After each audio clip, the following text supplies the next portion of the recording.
Olá, amigos, sejam bem-vindos a mais um programa Saber Espiritismo, aqui na Ale TV, com muita alegria, no patrocínio do portal Saber Espiritismo. Estamos agradecendo aí a colaboração técnica do nosso amigo Marco Gandra e também de Solange Guentes, aqui nos bastidores. Muito obrigado, sejam muito bem-vindos. Fazendo uma retrospectiva do programa anterior, nós passamos a estudar o mecanismo da mediunidade, a obra Mecanismo da Mediunidade, de André Luiz, através da psicografia de Chico Xavier. Semana passada, estudamos a informação de André Luiz acerca da lei do campo mental, essa grande lei desconhecida ainda pela grande maioria dos homens, os seus efeitos intelectuais, que geram naturalmente associações mediúnicas ignoradas nas atividades cotidianas, a grande influência dessa chamada mediunidade ignorada na coletividade terrestre, em todos os setores da vida humana, e, por fim, o que deveríamos fazer para que esse grande potencial mediúnico, disposto como um potencial em cada um de nós seres humanos na Terra, de comunicação entre nós, aqui no plano físico ou também no plano espiritual, o que nós poderíamos fazer para disciplinar este potencial a fim de que esta mediunidade deixe de ser ignorada e rasteira e passe a ser uma mediunidade aproveitável, uma mediunidade disciplinada. E isso foi o tema do programa anterior, e hoje vamos aprofundar esse estudo, já tratando da passividade mediúnica.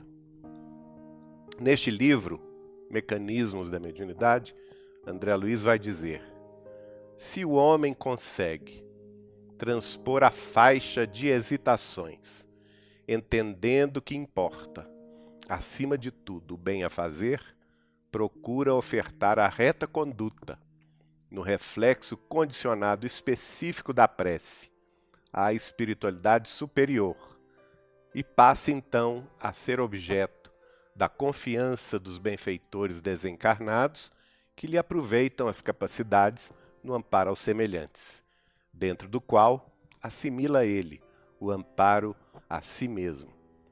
Então, se esse potencial mediúnico, compreendido como uma chance extraordinária de evolução, se utilizado no bem, se o médium em questão, ou o candidato à mediunidade, consegue superar a faixa de dúvidas, de hesitações. Semana passada nós vimos com André Luiz que é muito natural o médium ter dúvidas acerca da mediunidade própria. Se aquele pensamento é dele ou não é, se aquela informação que ele está recebendo não é fruto da sua própria mente, da sua própria fantasia. Isso faz parte do início de qualquer fenômeno mediúnico. O médium ter a hesitação. Isso é natural, portanto, os médiuns iniciantes que estão me ouvindo, não se assustem. Esse sentimento de hesitação está presente em todos nós. Esteve presente, por exemplo, em Chico Xavier. Nós sabemos, lendo as cartas que Manuel Quintão, então diretor do Reformador e da Federação Espírita Brasileira, escrevia a Chico Xavier, de 1927 até 1931, nós vemos pelo teor das cartas, são várias cartas que estão em nossa guarda, pelo teor dessas cartas, que o médium iniciante Francisco Xavier tinha hesitações. Ora vejam, Chico Xavier, nos primeiros anos da sua mediunidade, durante 4 ou 5 anos, esteve nesse campo de hesitações. Tanto é que não assinava ele o nome dos espíritos que escreviam aquelas poesias magníficas no início. Ele mesmo colocava o próprio nome, Muitas delas estão lá assinadas como F. Xavier ou simplesmente Francisco Xavier. Algumas foram publicadas no jornal Aurora, que naquela época era o maior jornal espírita do Brasil, com uma edição de 30 mil exemplares por semana, capitaneados pelo então médium Inácio Bittencourt, e ele recebia essas produções mediúnicas de Chico Xavier e publicava com o próprio nome do Chico, não é? Isso chamou a atenção da Federação Espírita Brasileira no Rio de Janeiro, que passou então a escrever e conversar com o Chico, até que grandes e ilustrados diretores e afins da Federação Espírita Brasileira, pessoas de alta cultura, principalmente no campo da verve poética, passaram a analisar aquelas produções e a atestar a origem mediúnica do fenômeno, inclusive reconhecendo nelas, pelo estilo de cada poeta, a identidade que representava cada uma daquelas poesias. E foi assim que Manuel Quintão, diretor da revista Reformador e um dos diretores da Federação Espírita Brasileira, com o apoio do presidente Guilhom Ribeiro e outros, passaram a insistir para que Chico Xavier publicasse o seu primeiro livro, coisa que vão fazer conjuntamente Federação Espírita Brasileira e Chico Xavier, com os nomes efetivos de cada identidade espiritual dos poetas portugueses e brasileiros, e assim, no dia 2 de junho de 1932, depois de 5 anos de atividade mediúnica ininterrupta, Chico Xavier vai publicar o seu primeiro livro. Como vimos, não foi sem superar esta fase de hesitações, essa fase natural de dúvidas, que o médium Xavier, então, se entrega à tarefa. Por quê? Como diz aqui André Luiz no texto, ele conseguiu transpor essa faixa de hesitações.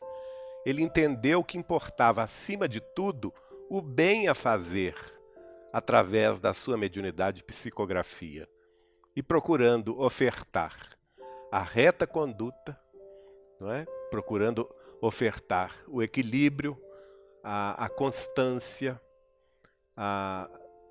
o seu devotamento à causa espírita cristã, ao Evangelho de Jesus e à doutrina de Kardec, né? Ele vai então se conjugar com companheiros de Pedro Leopoldo, no Centro Espírita Luiz Gonzaga, por ele mesmo fundado, no dia 8 de julho de 1927, e a partir daí, regularmente, né, em reuniões públicas, dar testemunho da sua mediunidade. Interessante que André Luiz aqui está nos dizendo que, além de ofertar a reta conduta, o médium precisa se entregar ao reflexo condicionado da prece. Então, não basta somente ser uma boa pessoa, ter uma reta conduta. É preciso que o médium eleve o seu pensamento pela força da prece. Nós sabemos que o pensamento é força. Tudo modifica, tudo transpõe se ele está bem direcionado, especialmente no caminho do bem. E a prece é a força da nossa busca espiritual. Quando nós oramos, quando nós fazemos uma oração, nós buscamos a vida maior. Nós reconhecemos a nossa impotência. Nós reconhecemos que a nossa própria humildade diante do universo. E buscamos algo superior. E buscamos a vida maior para nos suprir as próprias necessidades. E é assim que é necessária esta busca. Como disse Jesus, buscai e achareis. Em outra frase ele vai dizer, batei e abrir-se-vos-á. Batei a porta e a porta será aberta para ti. Então, Nós precisamos ter essa atitude de bater a porta. Significa buscar a vida superior. E isso só é possível através da oração sincera, da prece que nasce nas fontes puras do sentimento do coração de cada criatura. E assim, nós vamos ter a passividade mediúnica encaminhando-se para o bem. Recapitulando, após transpor a faixa de dúvidas, de hesitações, nós vamos ofertar a nossa reta conduta, né? Agirmos, pensarmos e buscarmos o bem. O próprio bem, o bem dos nossos familiares, o bem do próximo, o bem daqueles que sofrem mais do que nós, especialmente nas tarefas da caridade.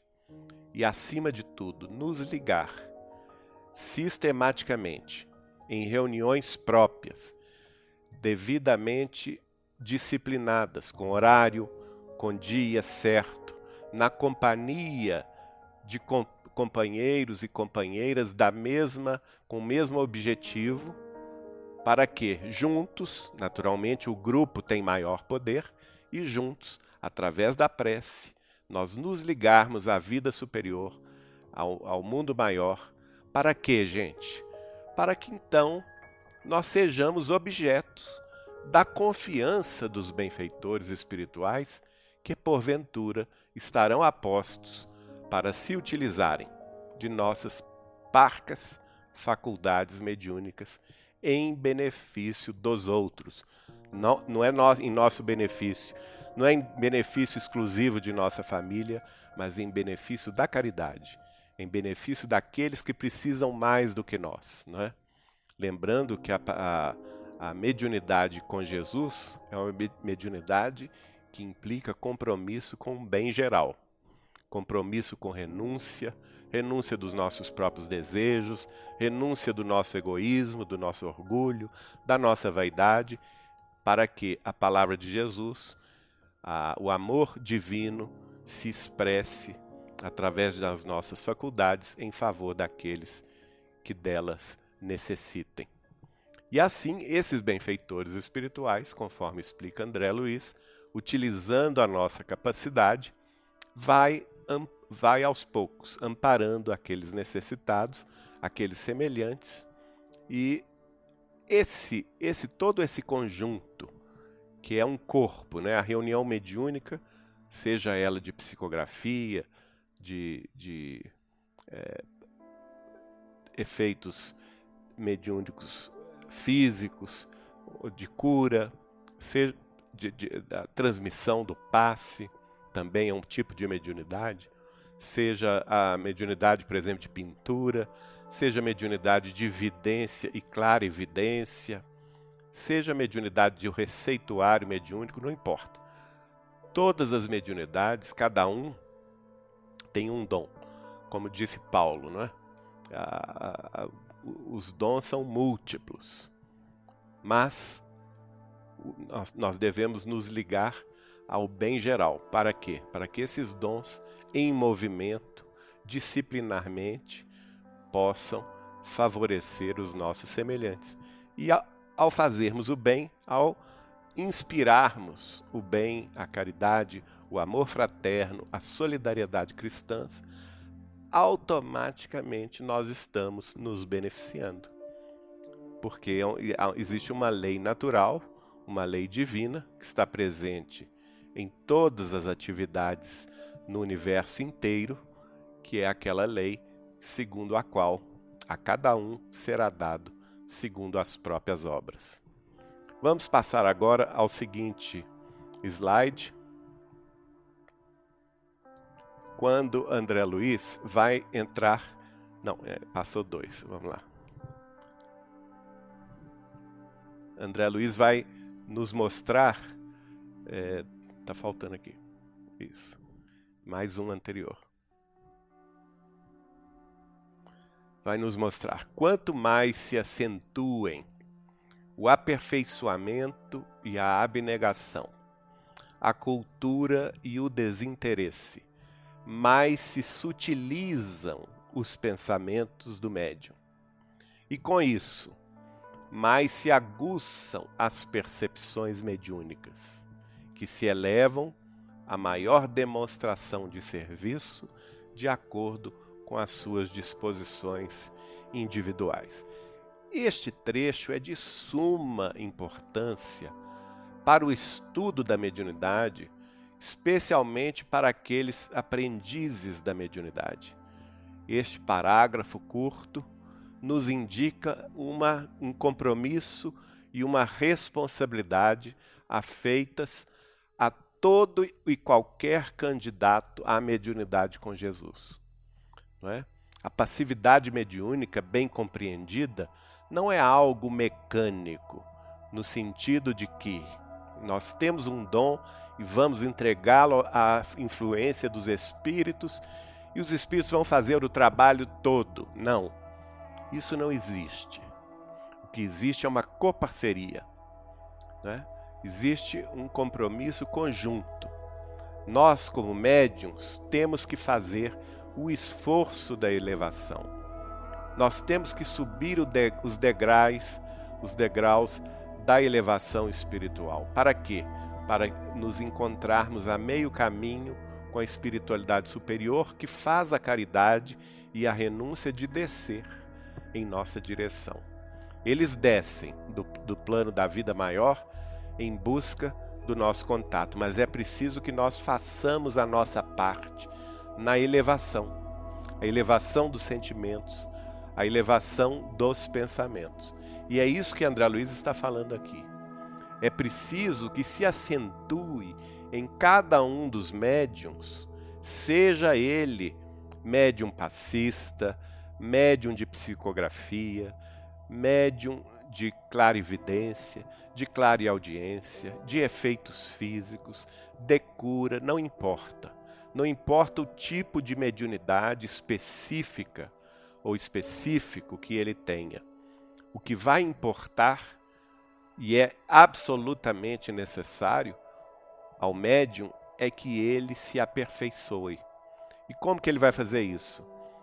Ele tem que acentuar a sua busca de autoaperfeiçoamento, através da abnegação em favor dos outros, ou seja, renúncia ao próprio egoísmo, ao próprio orgulho, à própria vaidade, para que sobrevenha ou prevaleça o sentido da fraternidade e da solidariedade cristãs, na direção daqueles que mais sofrem. Não é?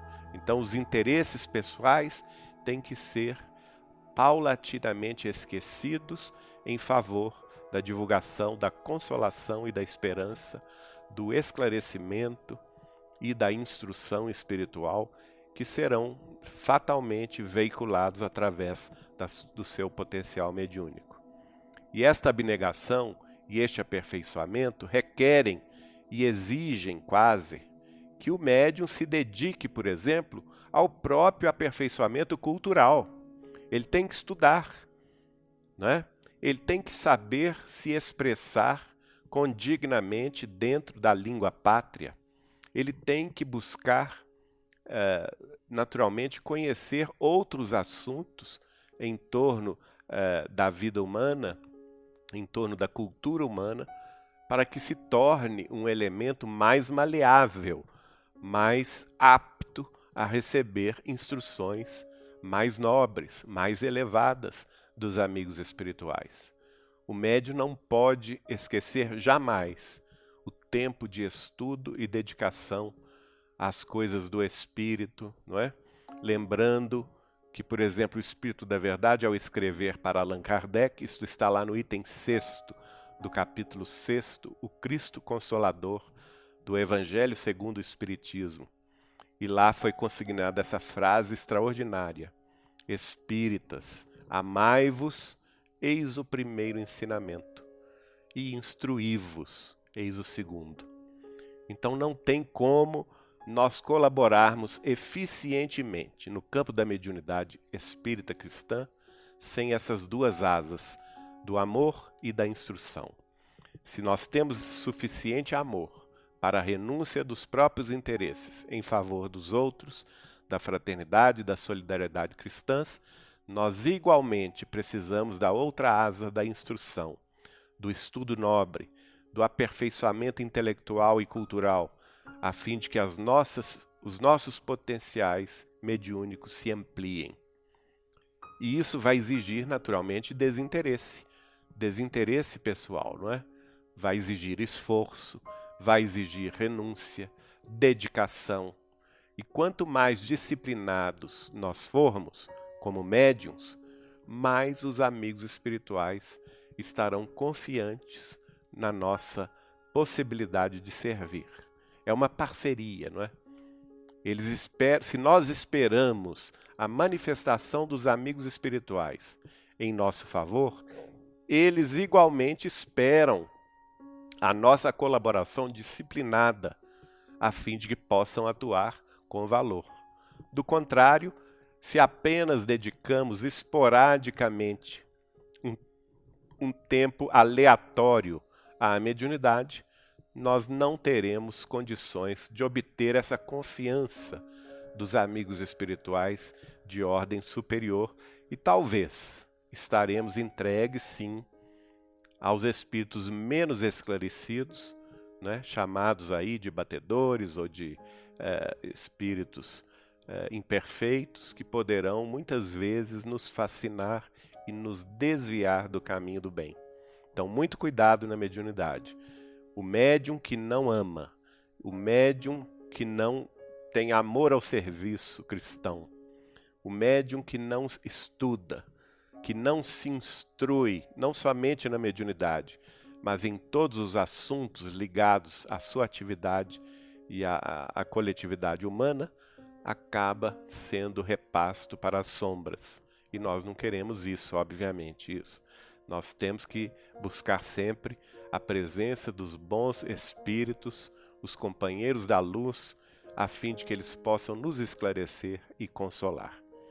E assim, minha gente, como se a gente faz isso, o médium se aperfeiçoa, se dedica à tarefa com abnegação e renúncia, se ele se instrui na cultura e na dedicação ao estudo sério e nobre, e se ele tem dentro do seu coração, do seu espírito, a faculdade do desinteresse pessoal, seja ele financeiro, seja ele de poder, seja ele sensual, se ele age por amor ao bem, em favor da coletividade menos esclarecida ou mais sofredora, ele certamente vai, ao longo do tempo, com a atuação regular na mediunidade, com a prática da mediunidade, ele vai aguçar as suas próprias percepções mediúnicas.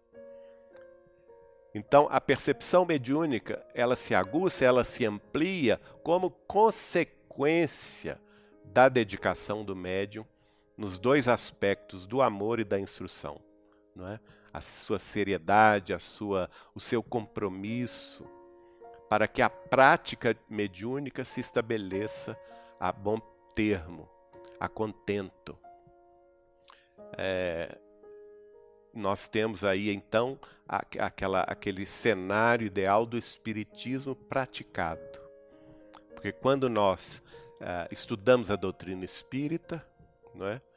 Nós temos conhecimento da prática espírita, através das instruções de Allan Kardec, que é o codificador da doutrina, através dos livros complementares da codificação espírita, especialmente os 500 livros publicados da obra espetacular do médium Chico Xavier. Nós temos lá acesso a toda essa gama de informações através do livro. Mas se a gente fica só lendo esses livros, nós temos ali diante de nós uma enciclopédia do espiritismo prático. Mas nós precisamos do espiritismo praticado em nós, praticado em nossas atividades, não é? Por isso que o compromisso com a doutrina é muito importante ao médium. Ele tem que passar da fase simplesmente de conhecer, de buscar a mediunidade como uma distração, ou mesmo como uma curiosidade científica ou uma curiosidade intelectual, não é? Não basta nós conhecermos a mediunidade de A a Z, estudarmos todos os itens do Livro dos Médiuns e dos livros extraordinários de André Luiz acerca da mediunidade do potencial mediúnico de cada qual, não é? Se a gente não coloca esse potencial em movimento.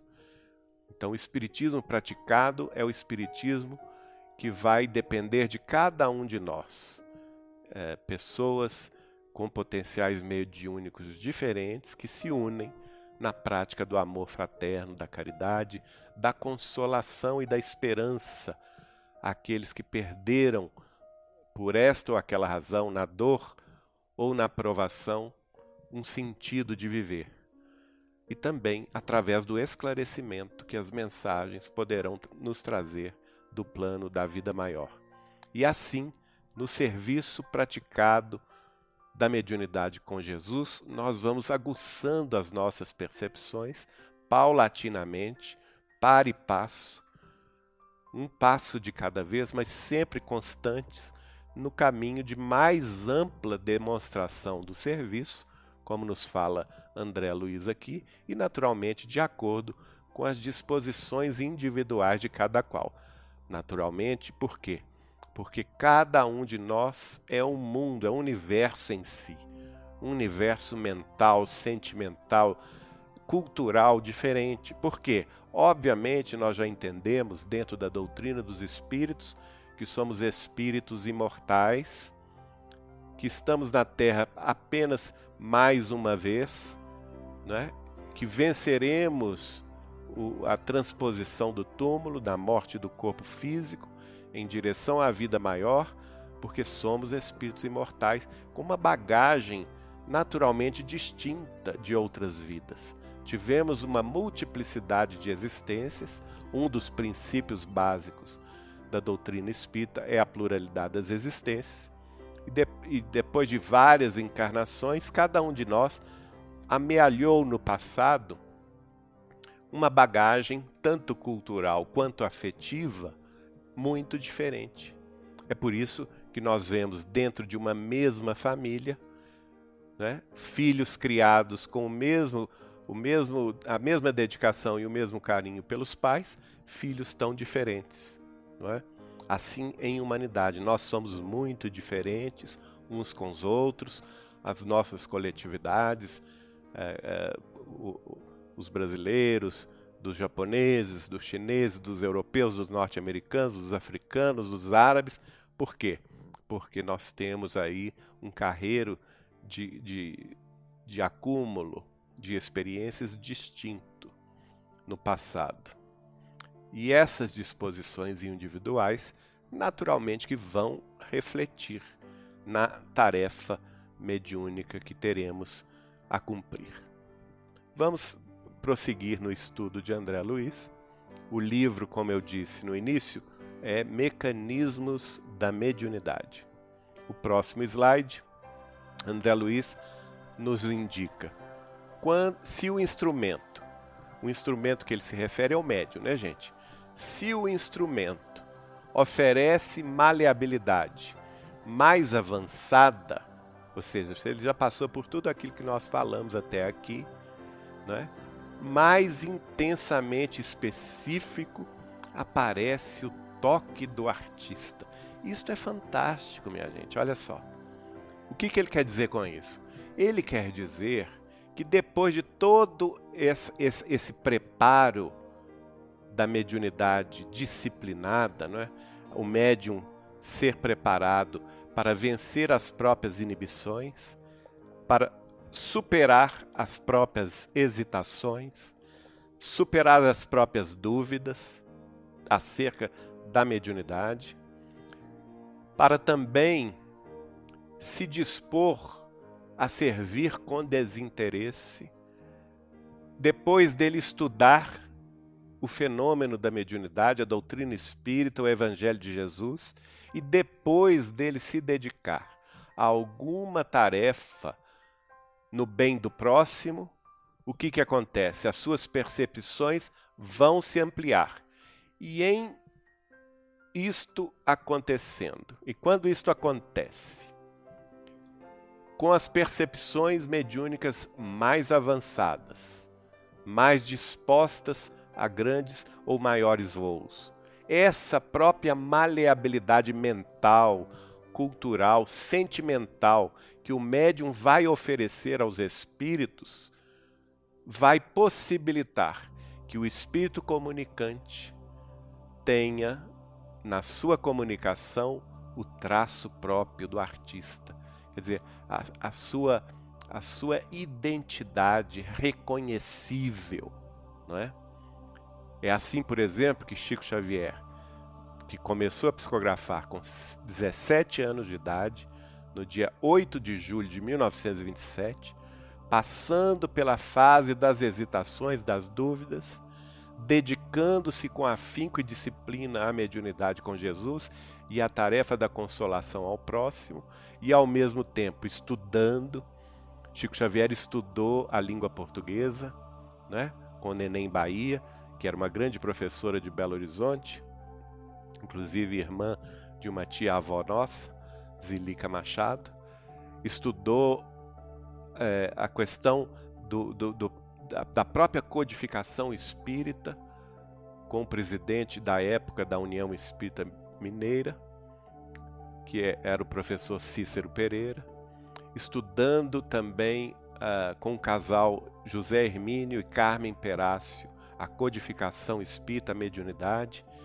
Ele pôde vencer tudo isso e em 5 anos, de 1927 a 1932, por fim, assumir a identidade dos espíritos comunicantes que, através da sua pena, do seu lápis, escreveram aquelas poesias magníficas, poetas brasileiros e portugueses, que foram reconhecidos pelos literatos do Rio de Janeiro, literatos espíritas, tanto do jornal Aurora, quanto da Federação Espírita Brasileira, e resolveram publicá-los no primeiro livro de Chico Xavier publicado, chamado Parnaso de Além-Túmulo, em que vamos reconhecer os grandes poetas na sua identificação pessoal, extraordinária. Assim, Alfonso de Guimarães, Olavo Bilac, Augusto dos Anjos, Guerra Junqueira, vários poetas da vida portuguesa e brasileira estavam ali perfeitamente identificados através da pena ou também da clara audiência de Chico Xavier, que muitos deles, minha gente, o Chico contava para nós, que não foram psicografias diretas ou mecânicas ou semimecânicas e nem mesmo intuitivas. Muitas dessas comunicações vieram pela mediunidade dele de clara audiência e clara evidência. Ele via os poetas que se acercavam dele e começavam a declamar. E ele então pegava o lápis para escrever o que ele estava ouvindo os poetas declamarem. E assim surgiu, como eu disse, o Parnaso de Além-Túmulo. Como a partir daí começou a aparecer o toque do artista, no sentido de que o espírito comunicante teve a sua identificação plena, reconhecida pela coletividade. Só para rememorar um pouco da história, a publicação deste livro no Rio de Janeiro, em junho de 1932, causou um verdadeiro reboliço. O Rio de Janeiro era a capital federal, a cidade maior e mais importante do país àquela ocasião, né? O centro da vida cultural brasileira e, naturalmente, onde estava a Academia Brasileira de Letras, e vários acadêmicos tiveram acesso a essa publicação de Chico Xavier. Entre eles, vou citar alguns. Por exemplo, Monteiro Lobato. Ao ler a obra Parnaso de Além-Túmulo e reconhecer a identidade de cada poeta ali transcrito, através dos poemas mediúnicos de Chico Xavier, chegou a dizer e a afirmar, em sessão solene da Academia Brasileira de Letras: se este bugre, em se referindo ao Chico como uma pessoa iletrada, uma vez que ele só tinha terceiro ano primário.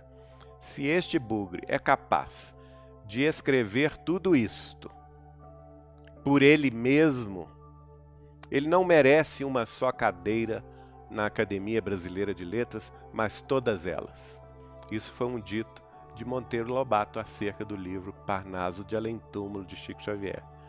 Um que ficou bastante espantado com o livro foi Humberto de Campos, que naquela época estava encarnado, o grande prosador, um grande escritor do Maranhão, que residia no Rio de Janeiro, literato da Academia Brasileira de Letras, que espantou-se com essa produção, chegou inclusive a tecer comentários bastante espantosos sobre o seu espanto, tentando procurar ali uma verdade de como aquele homem iletrado tinha conseguido escrever à maneira de tantos poetas, seguindo naturalmente a verve de cada um deles, o estilo próprio de cada um deles. Ficou espantado. Ele não soube a resposta porque desencarnou logo em seguida, mas em desencarnando, o espírito dele vai se apresentar ao Chico Xavier e vai escrever através do Chico, sendo reconhecido nos seus escritos por alguns de seus amigos, não é? Um deles, por exemplo, vai visitar Chico Xavier em Pedro Leopoldo e recebe uma comunicação de Humberto de Campos e se espanta. Então são detalhes muito importantes. O toque do artista só vem, a identificação plena do espírito só vem depois de muita água rolar debaixo da ponte, depois de muita experiência, depois de muita dedicação e efetivo compromisso do médium com a doutrina dos espíritos e com o Evangelho de Jesus. Mas vamos prosseguir no nosso estudo sobre o que nos diz André Luiz. Ele diz assim: nessa base, após então os espíritos se manifestarem dentro da sua própria individualidade, sem muita barreira do médium, né? Nessa base, diz André Luiz, identificamos a psicografia, desde a estritamente mecânica até a intuitiva. Identificamos também a incorporação em graus diversos de consciência, uma mediunidade que mais tarde, no livro Evolução em Dois Mundos e Mecanismos da Mediunidade, vai ser chamada de psicofonia, não é? Identificamos também neste rol as mediunidades de inspirações e também de premonições. Lembramos, por exemplo, que a mediunidade de premonição, os chamados profetas, não é? Que veem o futuro, é um tipo de mediunidade específico que vai ser estudado, muito bem estudado por Allan Kardec no livro A Gênese, no capítulo 16, em que Allan Kardec desenvolve ele mesmo uma teoria sobre este tipo de mediunidade, chamada Teoria da Presciência. E ali nós vamos ver os pré-requisitos básicos, segundo as informações dos espíritos superiores, para que esta mediunidade presciência, aqui dita por André Luiz como premonição, possa efetivamente se materializar na Terra. As inspirações são as mediunidades mais comuns, né? Todos nós temos inspirações, especialmente nos momentos cruciais de nossas vidas, nos chamados turning points, né? Em que somos guindados a decidir sobre o próprio caminho, sobre que direção tomar, e pedimos pela prece a proteção e assistência dos amigos espirituais, e eles nos ajudam através das inspirações.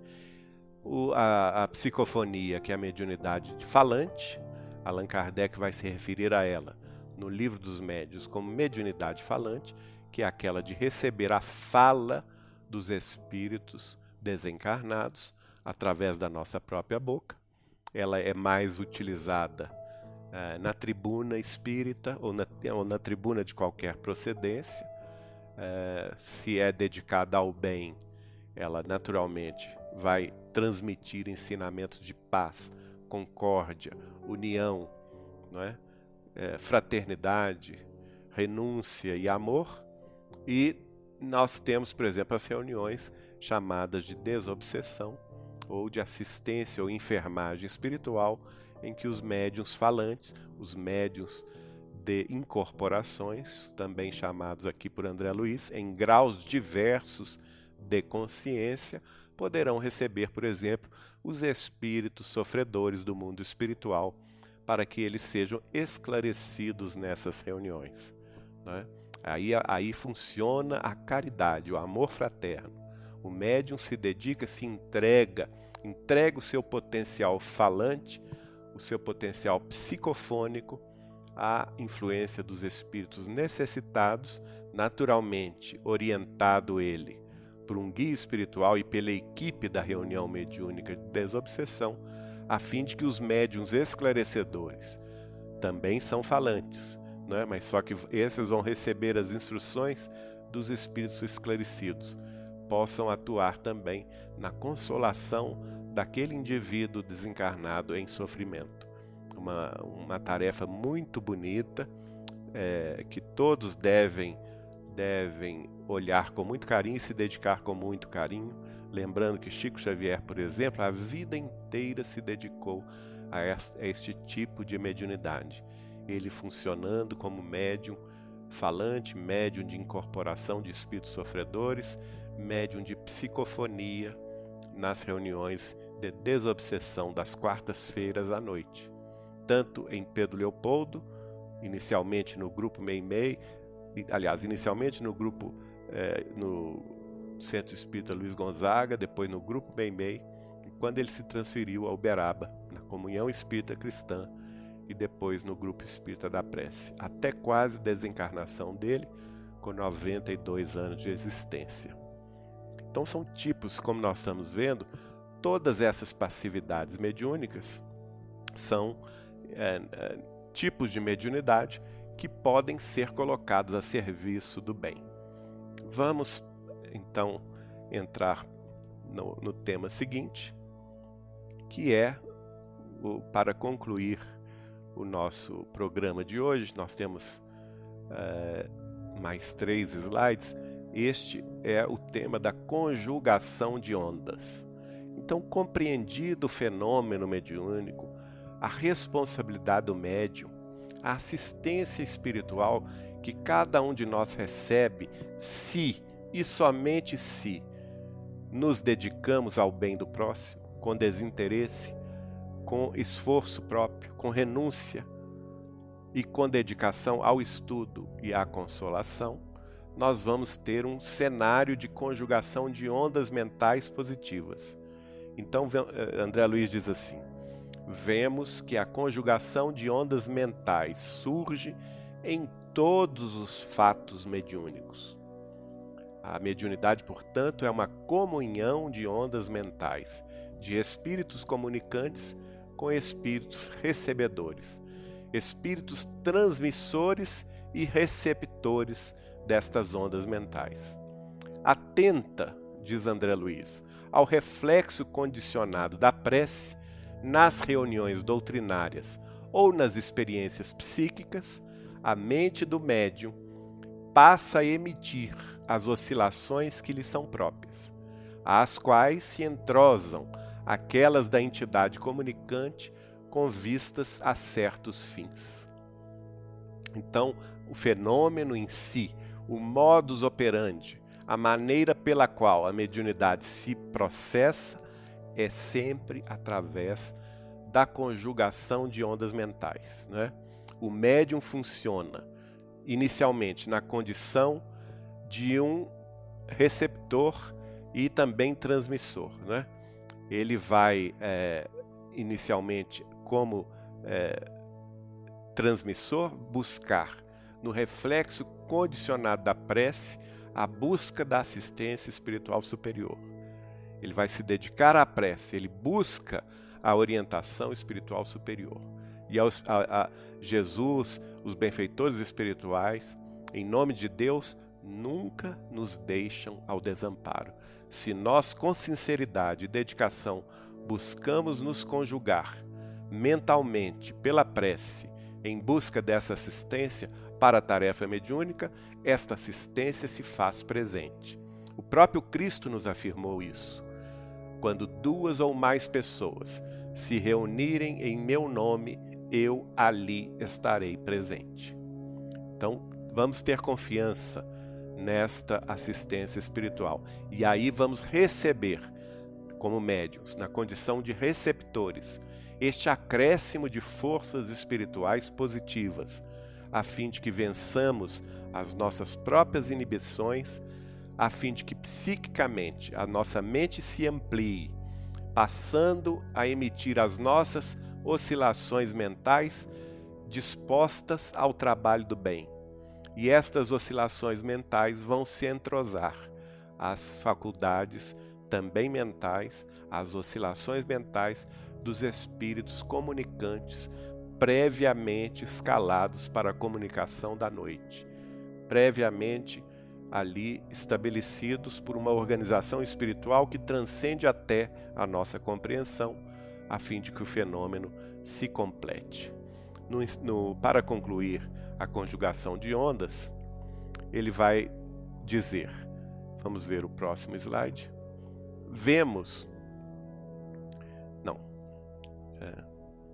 cabe-nos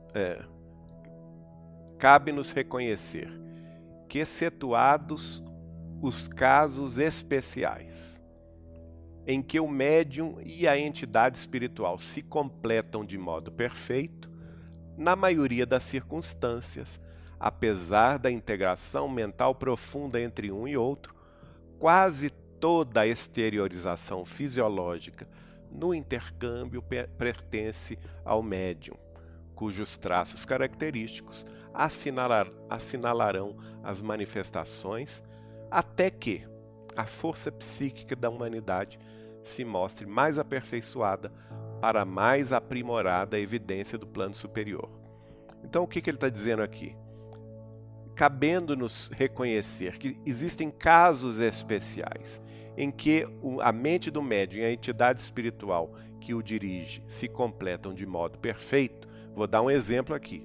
A mente mediúnica de Chico Xavier se completava perfeitamente à mente espiritual do seu orientador Emmanuel.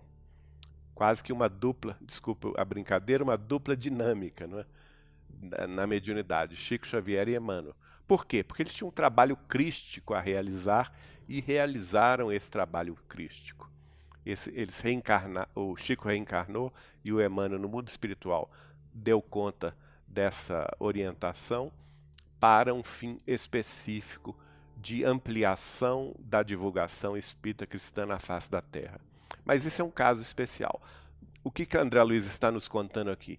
Que de ordinário, nós outros aqui na Terra, nós temos aquela integração, embora profunda, pode ser até uma integração profunda com o nosso benfeitor espiritual, ou com os espíritos que se comunicam através de nós, o que vai prevalecer durante a comunicação é o modo de se expressar do próprio médium, a maneira de falar do próprio médium, não é? Isso em si não significa, ou não significa que a mediunidade não está ocorrendo. Não desmerece o fenômeno da mediunidade, pelo fato do espírito estar se utilizando das expressões corriqueiras do próprio médium para transmitir a sua mensagem. Isso chama-se animismo. E ele é até necessário. O animismo faz parte do fenômeno da mediunidade, do fenômeno mediúnico, porque, afinal de contas, o médium é o intérprete. Ele recebe a onda mental do espírito comunicante, esta onda mental vai ser decodificada pela onda mental do próprio médium, pela mente do médium que vai atuar no seu corpo físico, e ele vai se expressar naturalmente, como diz aqui André Luiz, na maioria dos casos, vai se expressar com o potencial cultural, com as expressões idiomáticas, com o modo de ser e de agir do próprio médium, né? Isso não significa que ele não esteja recebendo o pensamento do espírito comunicante. Não, o pensamento é do espírito comunicante, mas ele está necessitando se expressar com a cabeça do médium. Tá? É como se ele fosse, antigamente, para publicar um livro, não existiam as gráficas como hoje, que é tudo virtual, que é tudo eletrônico, né? Você tinha que ir ao gráfico, e o gráfico tinha o tipógrafo. E o tipógrafo, para imprimir uma página, por exemplo, ele tinha que escolher os tipos da tipografia. Cada letra era um tipo, cada acento era um tipo, cada pontuação era um tipo. E ele escolhia todos esses tipos, formava em tábuas os períodos, as frases, os textos, os títulos, né? Utilizando cada um desses tipos para depois levar essa tábua para a impressora e a impressora rodar a impressão física daquelas páginas, né? Passando isso para o nosso caso de médiuns, o tipo que existe em nossa mente é importante, porque é através dessa tipografia mental, vamos dizer assim, que os espíritos vão se utilizar dos nossos tipos para expressar o seu pensamento. E daí nós vamos deduzir também uma coisa muito importante. É por isso que nós precisamos estudar cada vez mais, nos aperfeiçoar cada vez mais, para que possamos oferecer aos espíritos comunicantes uma gama mais ampla de percepções, de sensações, de expressões, né? A fim de que a mensagem seja mais fiel possível. Então, voltando ao texto de André Luiz, na maioria das circunstâncias, apesar da integração mental profunda entre um e outro, quase toda a exteriorização fisiológica no intercâmbio da mediunidade pertence ao médium, cujos traços característicos assinalarão as manifestações, até que um dia a força psíquica da humanidade inteira se mostre mais aperfeiçoada para mais aprimorada evidência do plano superior. Por enquanto, nós ainda não merecemos isso, porque ainda somos um mundo, a humanidade ainda vive um tempo de expiações e de provas. Mas certamente, quando ela ascender à condição de mundo em regeneração, que está próximo, nós acreditamos que ainda no século XXI isso vai ocorrer. Então, o intercâmbio com o plano superior será mais a miúde, mais intenso, mais evidenciado por essa conjugação de ordem superior. Vamos então ao próximo slide para concluir o nosso tema de hoje. É quando André Luiz vai falar sobre os outros fenômenos, outras situações em que o fenômeno mediúnico se estabelece. Ele diz assim, terminando este capítulo do Mecanismos da Mediunidade, através da psicografia de Chico Xavier. Na mediunidade de efeitos intelectuais, a ideoplastia assume papel extremamente importante, porque certa classe de pensamentos, constantemente repetidos, sobre a mente mediúnica menos experimentada, pode constrangê-la a tomar certas imagens, mantidas pela onda mental persistente, como situações e personalidades reais, tal qual uma criança que acreditasse estar contemplando esta paisagem ou aquela pessoa, tão só por ver-lhes o retrato animado num filme. Então, quando André Luiz aqui, na realidade, ele está nos doando um alerta, não é? Um alerta que todos os médiuns devem ter, e principalmente, gente, os dirigentes de reuniões mediúnicas. Reuniões previamente estipuladas para acontecer o fenômeno mediúnico, sejam elas de psicografia, de psicopictografia, que é a mediunidade pintura, a mediunidade de clareaudiência ou clarividência, né? Ou mediunidade de efeitos físicos na cura, por exemplo, do corpo físico, mediunidade de materialização, enfim.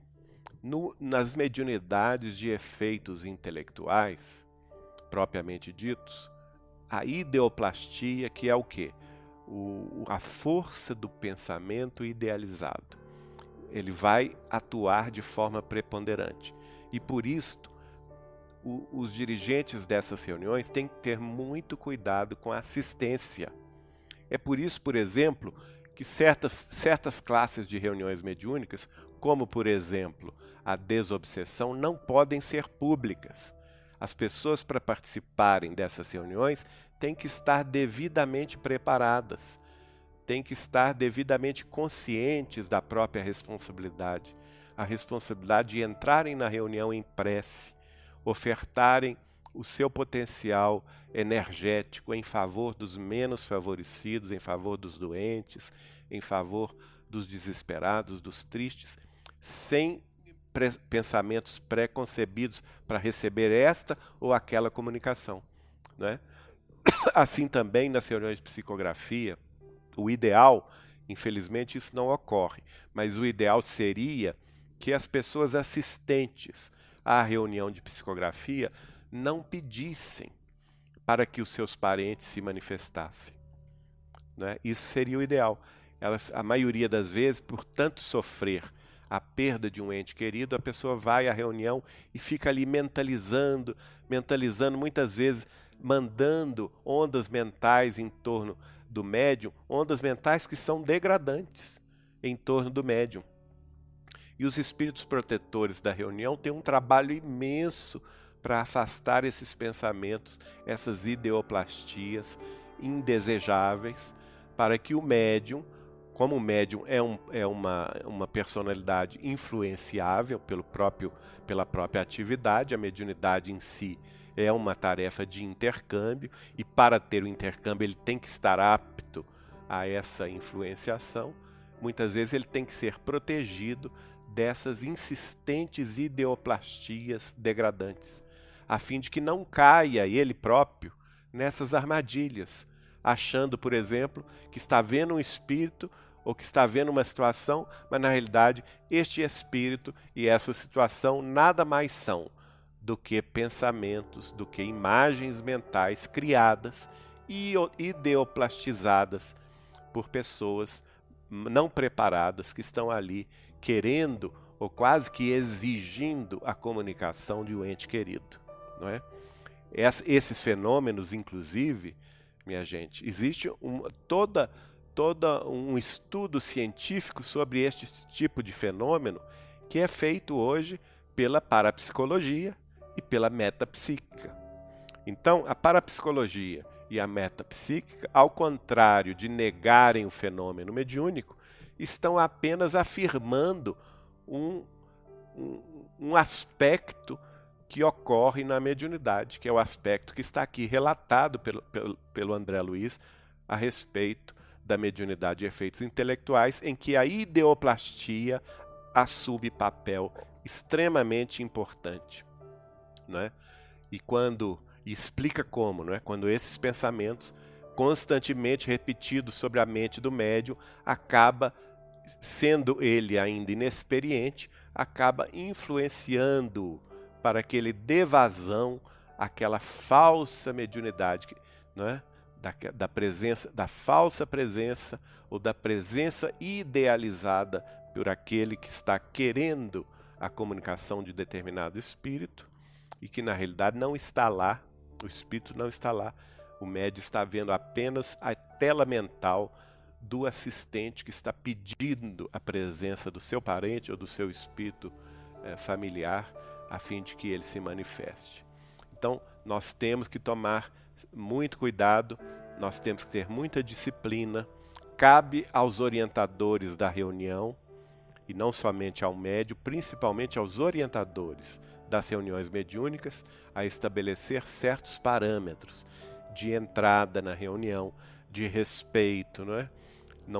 Por exemplo, é muito importante manter o nível de elevação mental dos assistentes, não deixar que a conversa role solta, né? Os comentários sem elevação. É por essa razão, por exemplo, que as reuniões geralmente, enquanto o médium se dedica à psicografia ou alguma atividade ostensiva da mediunidade, que os outros companheiros da reunião estejam ali, por exemplo, estudando páginas do Evangelho de Jesus, comentando trechos de elucidações evangélicas ou mesmo trechos acerca dos postulados espíritas cristãos, não é? Ou em outras ocasiões, elevando preces sinceras aos espíritos amigos para que eles protejam o desenrolar da reunião. Está bem compreendido assim? Muito bem.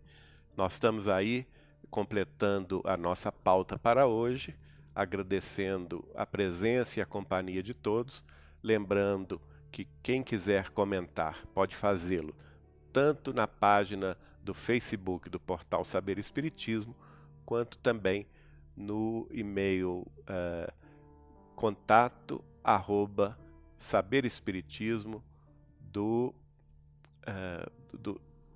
Zorro Meio, não é? .com. contato@saberespiritismo.com. Muito obrigado e até a próxima semana, quando estudaremos outro livro de Chico Xavier, Nos Domínios da Mediunidade, capítulo 1, O Psicógrafo.